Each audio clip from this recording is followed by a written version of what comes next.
Hello everyone, let's get ready with me. একদম পাহাড়ে, দূরে কি তোমরা পাহাড় দেখতে পাচ্ছ? ওটাই আমি দেখানোর চেষ্টা করছিলাম। ইয়েস, আমি কলকাতায় নেই, আমি ঘুরতে এসেছি, তো সেগুলো শর্টস তোমরা পাবে।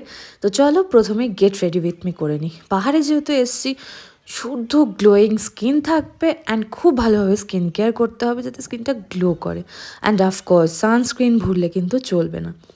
আর পিছনে আমার এত সুন্দর পাহাড় দেখা যাচ্ছিল যে তোমাদের আমি কি বলবো। খুবই মিনিমাল একটা মেকআপ করেছি, জাস্ট একটু বেশি করে ব্লাশ লাগাতে হবে। আমি কিন্তু কোনো পাউডার ইউজ করিনি, অ্যান্ড তাতেই দেখবে এত সুন্দর গ্লো করছিল ফেসটা। এটা একটা আলাদাই ভালো লাগা, পাহাড়ে এলেই যেন স্কিন ফেস সব কিছু একেবারে গ্লো করতে থাকে। তো এখানে আমি লিপস্টিক পরে রেডি হয়ে নিলাম। লাস্টে আমি একেবারে গিয়ে দেখাবো, বিকজ লেট হয়ে গেছিলো, আমাদের গাড়ি চলে এসেছিলো। অ্যান্ড এই ড্রেসটা আমি ফেসবুক থেকে নিয়েছিলাম, and this is my final look. Okay.